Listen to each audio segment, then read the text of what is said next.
Story 1. The Long List by Humble Lycanthrope.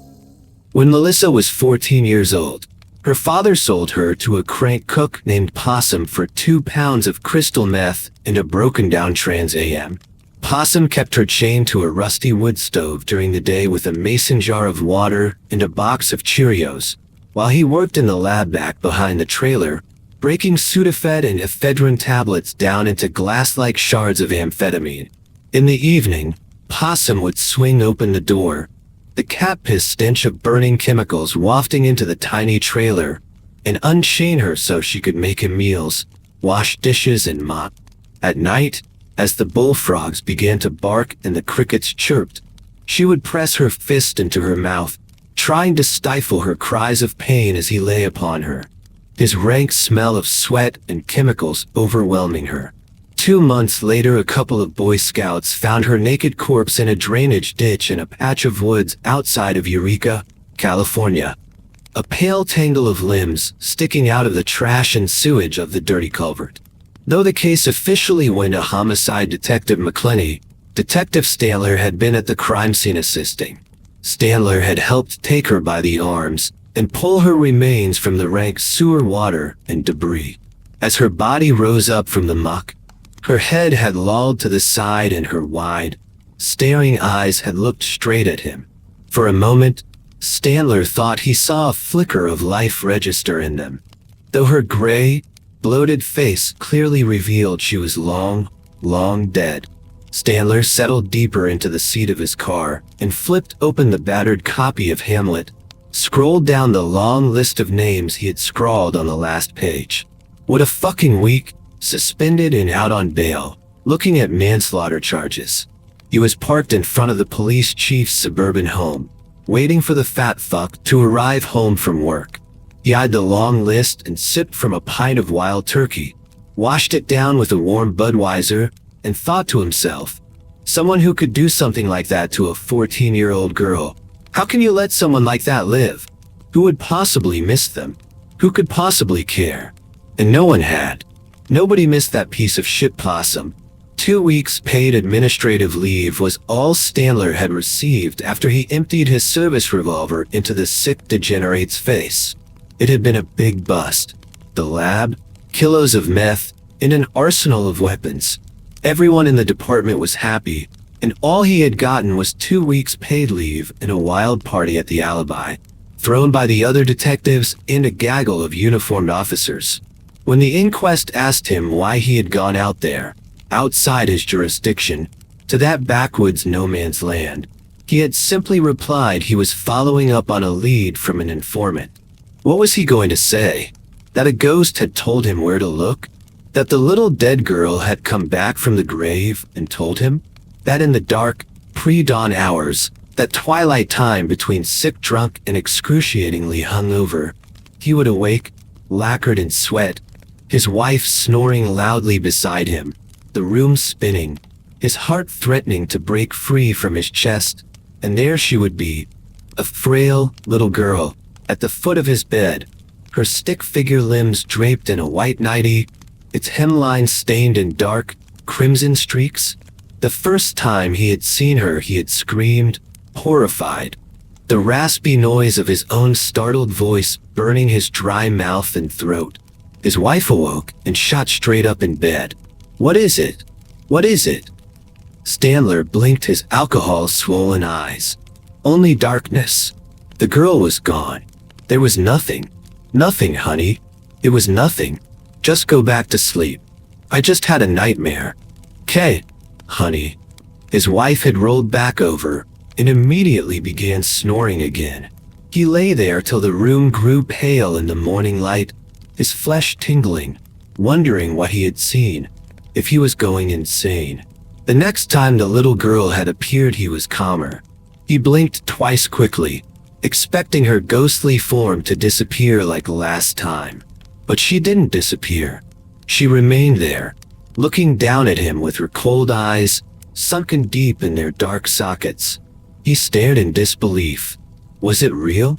Could this pale figure possibly be real? That's when she had stepped up to him, quickly, and her blue lips parted and she began to speak. to tell him things in a whisper. He thought he could smell the grave on her breath as she murmured in his ear about the night her father had sold her to Possum. It had been a dark night, deep in the backwoods of southern Humboldt, past the mountains of Alder Point and Bloxburg, in a place that didn't even have a name, near Zinnia, on the Trinity border, where it snowed in the winter and the cold mornings found the hills hardened in ice. The sky was black and it was pouring rain. Her father had been drunk and handled her roughly, pulling her by the arm through the muddy front yard. She was terrified and devastated that her daddy's big Danner logging boots were splashing mud up all over her dress.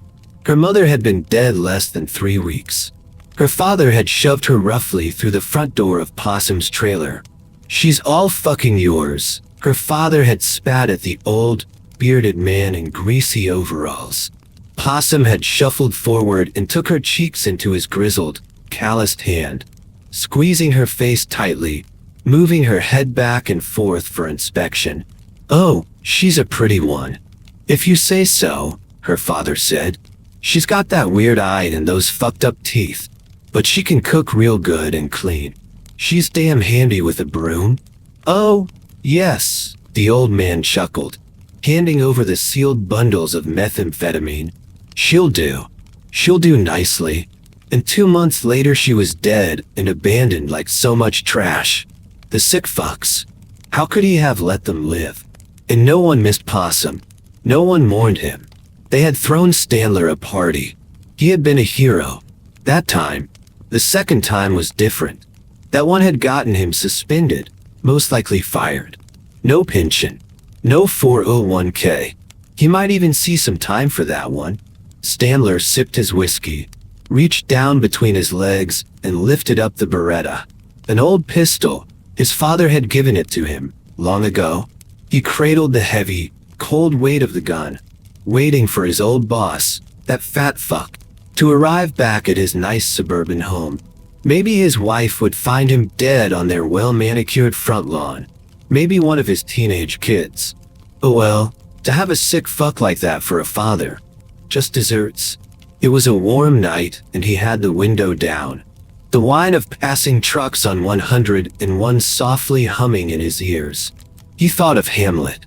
He had taken a Shakespeare class back in college when he was studying criminal law, still entertaining the idea of going on to law school and becoming an attorney, before Charlotte got pregnant and he quit school and joined the force so he could start making money for his new family, only to have her give birth to a stillborn boy 7 months later, never to conceive again.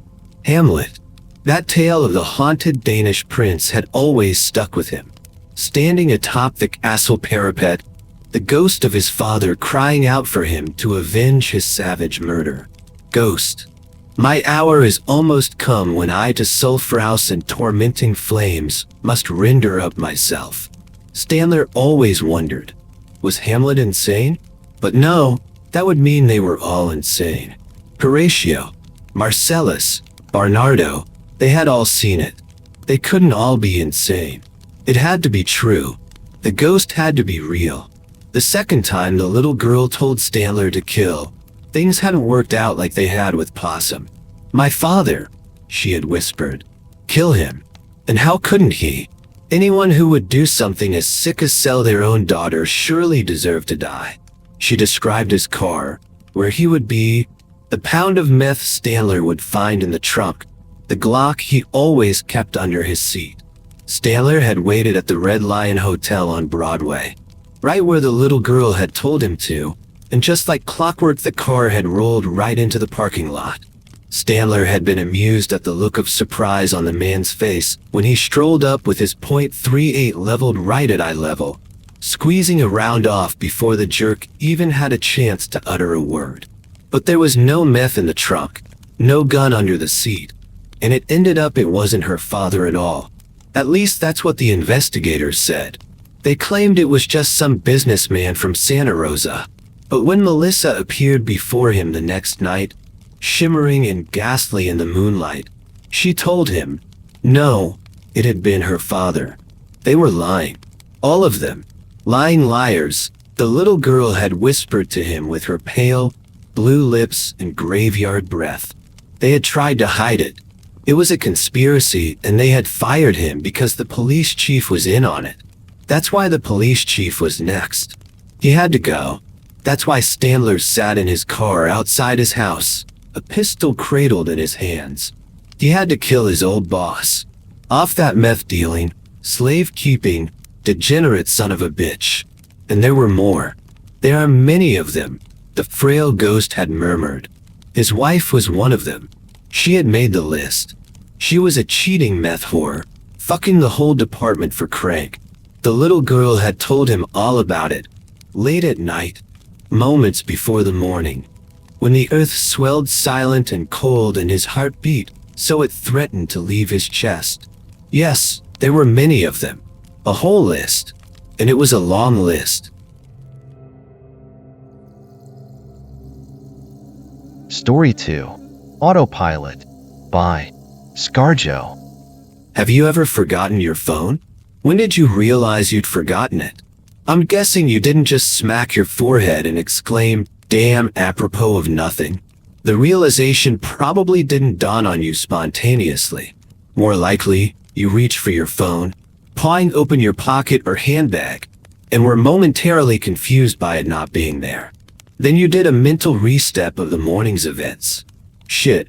In my case, my phone's alarm woke me up as normal, but the battery was lower than I expected.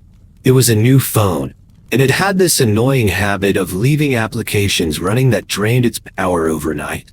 So, I put it on to charge while I showered instead of into my bag like normal. It was a momentary slip from the routine, but that was all it took. Once in the shower, my brain got back into the routine. It follows every morning, and that was it. Forgotten. This wasn't just me being clumsy, as I later researched. It's a recognized behavioral function. Your brain doesn't just work on one level, it works on many. Like, when you're walking somewhere, you think about your destination and avoiding hazards, but you don't need to think about keeping your legs moving properly. If you did, the entire world would turn into one massive hilarious QWOP cosplay. I wasn't thinking about regulating my breathing. I was thinking about whether or not I should grab a coffee on the drive to work. I did. I wasn't thinking about moving my breakfast through my intestines. I was wondering if I'd finish on time to pick up my daughter Emily from nursery or get stuck with another late fee. This is the thing. There's a level of your brain that quietly deals with routine so that the rest of it can think about other things. Think about it. Think about your last commute. What do you actually remember? Little. If anything, probably. Most common journeys blur together, and recalling anyone in particular is scientifically proven to be difficult. Do something often enough, and it becomes routine.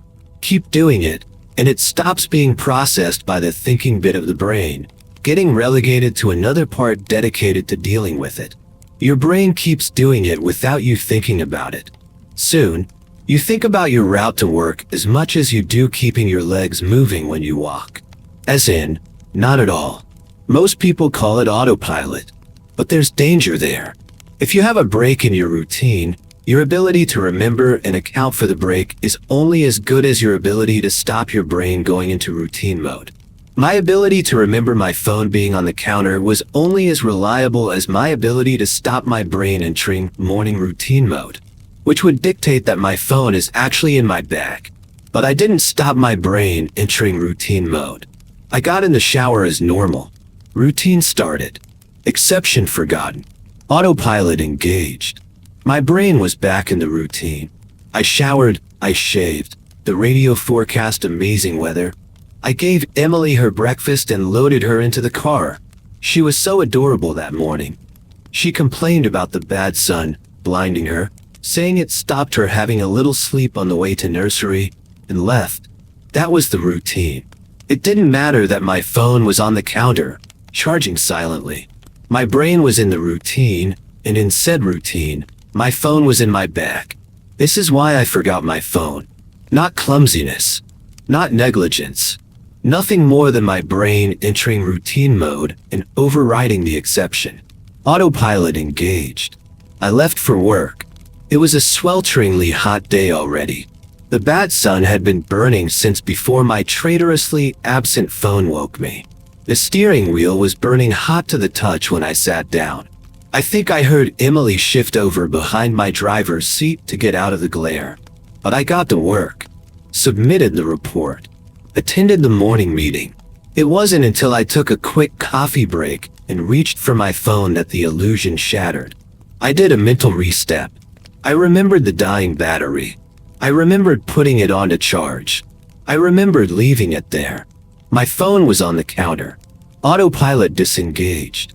Again, therein lies the danger.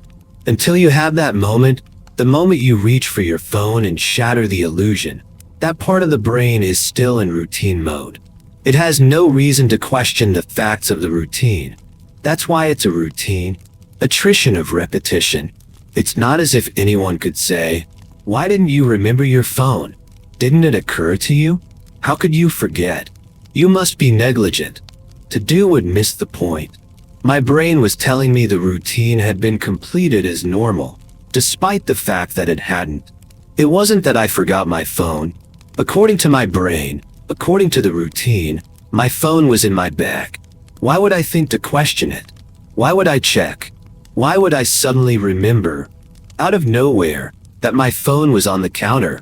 My brain was wired into the routine, and the routine was that my phone was in my bag. The day continued to bake.